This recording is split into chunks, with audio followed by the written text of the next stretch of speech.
Hi everyone, welcome back. So today I'm going to talk to you about how you can remember whatever you're studying for your exam. This video will include some of the techniques which I followed in my preparation journey. I have also asked my colleagues about what strategies did they use for the revision and what did they think helped them in remembering the things, especially related to current affairs and phase 2 static part. Now, when you will search about how to remember whatever you're studying, the first results which you will get will talk about how the human brain actually works. So, I'll summarize that for you. The very first thing which you have to keep in mind is that our brain can remember only a limited amount of information. So, you have to ensure that you store only important things in your mind. Forget about the things which are not required. Zone out of the conversations which you feel will not be useful for you, especially with all the noise and distraction available just at the tip of your hands. You have to be conscious of the content that you're consuming in your mobile phone as well as whenever you're having an in-person conversation with someone. Try to practice selective listening.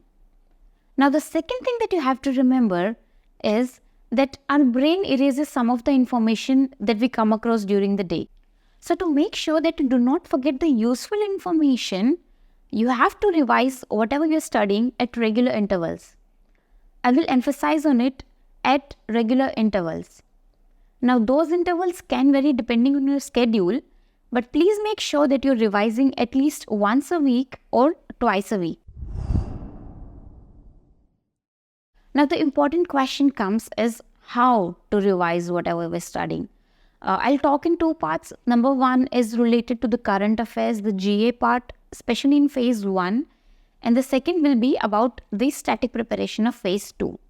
Now, talking about the GA part of phase 1, there are two types of questions being asked. Number one, these are the topics which you have to understand, and these are the facts and figures which you can use in your phase 2 descriptive answer.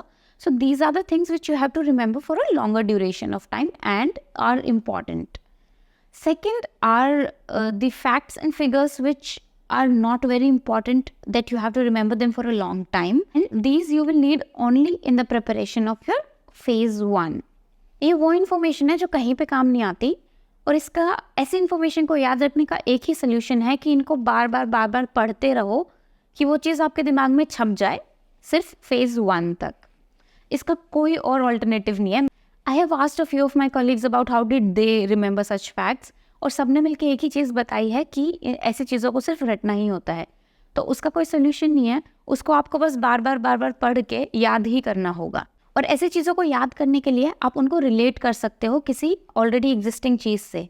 जैसे कि जब मैं पढ़ रही थी तो उस time पे PSBs का मर्जर हुआ था. 10 PSBs वर मर्ज्ड इनटू 4. तो उसमें से प्राइमरी बैंक कौन सा था और कौन सा बैंक किस में मर्ज हो रहा था, ये याद करने के लिए मैंने कुछ शॉर्ट फॉर्म्स यूज़ किए थे. तो ऐसे ही आप किसी भी इन्फॉर्मेशन को याद करने के लिए कोई शॉर्ट फॉर्म्स यूज़ कर सकते हो. जैसे कि कैनरा बैंक में सिंडिकेट बैंक मर्ज हुआ था, तो CS ऐसे सीक्वेंस में मैंने याद किया था कि मेरी ब्रांच CSC थी तो उससे CS मैंने याद कर लिया. इंडियन बैंक में इलाहाबाद बैंक मर्ज हुआ था. तो आप भी ऐसे कुछ शॉर्ट फॉर्म्स ढूंढ सकते हैं जिससे आप ऐसी ट्रिवियल इन्फॉर्मेशन याद कर पाएँ. इसके अलावा जो एक दूसरा तरीका है वो ये है कि आप जितने पॉसिबल हो सके उतने मॉक टेस्ट दें. डेली बेसिस पे हर एक चैनल का करंट अफेयर्स के लिए मॉक टेस्ट होता है, और ये सारे मॉक टेस्ट फ्रीली अवेलेबल होते हैं. तो अगर आपने कोई एक दिन के करंट अफेयर्स पढ़े हैं तो उसका हर चैनल से मॉक टेस्ट दे दीजिए. तो आप सेम इन्फॉर्मेशन दिन में जब 5 बार वही क्वेश्चन सॉल्व करोगे तो आपको वो क्वेश्चन याद हो जाएगा. और एक वीकली बेसिस पे भी लोग क्विज अपलोड करते हैं, अफेयर्स क्राउड करता है जैसे.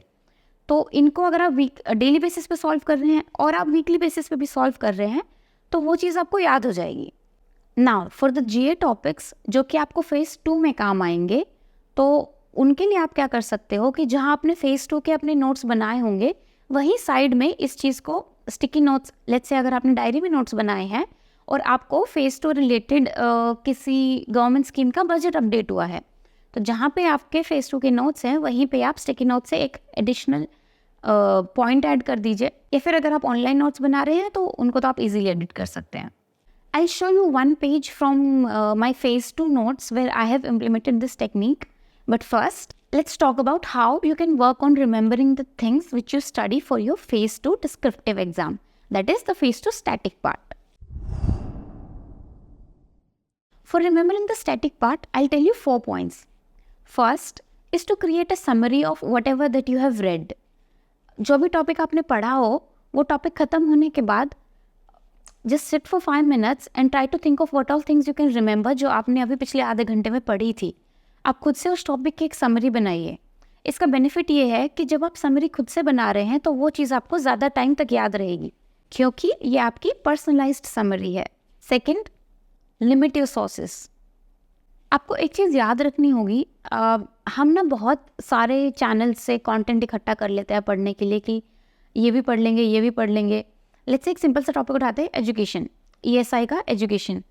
अब मैं एजुकेशन के लिए कंटेंट हर एक चैनल से इकट्ठा कर लूँगी और फिर वो सारा कंटेंट बहुत ओवरवेलमिंग लगेगा कि इसको कवर कैसे किया जाए. तो इन सब से बचने के लिए किसी भी एक सोर्स से, सिर्फ एक सोर्स से अपने स्टैटिक की प्रिपरेशन कीजिए.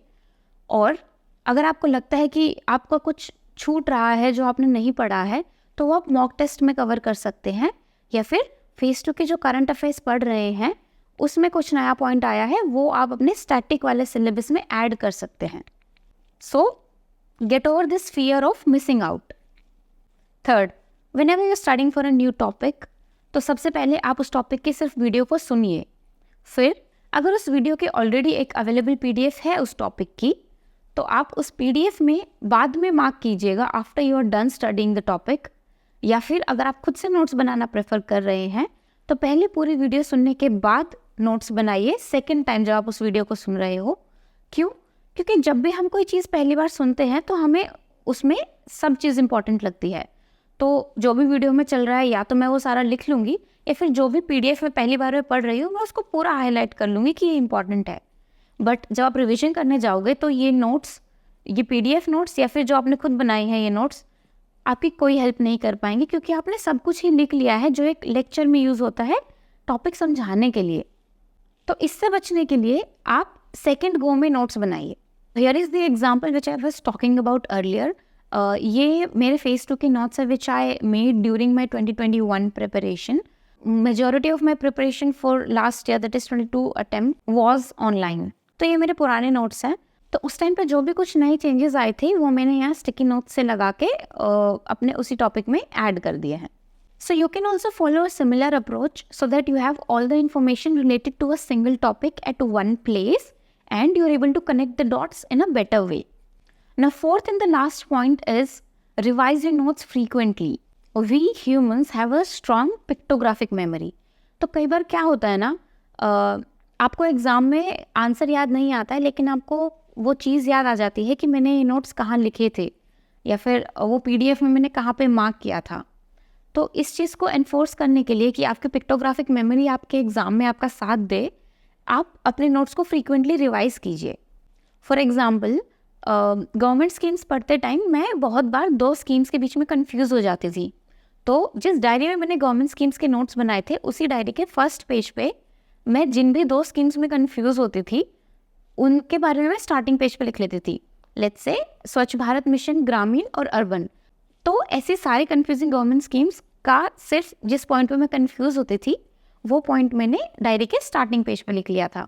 इससे क्या होता है कि जब भी मैं अब गवर्नमेंट स्कीम्स वाले नोट्स रिवाइज करने जाऊंगी, डायरी खोलते ही मुझे फर्स्ट पेज पे वो चीज़ दिख जाएगी जो मुझे याद करने में दिक्कत हो रही थी या जो मेरा कंफ्यूजिंग पॉइंट था.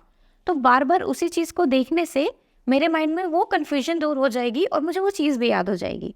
So you can also follow similar approach. जो टॉपिक आपको समझने में दिक्कत हो रही हो उसके नोट्स को आप बार बार खोल के अगर देख भी लेंगे तो एक टाइम के बाद आपको वो चीज़ें याद हो जाएंगी. And lastly I would like to say कि कोई टिप्स और ट्रिक्स काम नहीं करती है. The only solution to remember the things which you have studies is revision. It can be tiresome at times but it is the only way out. So you have to revise. So that was all from my side. I hope this video was helpful to you in some way. I'll see you soon with another video. If you have any doubts, feel free to use the comment section. Till then, thank you for watching. Bye bye.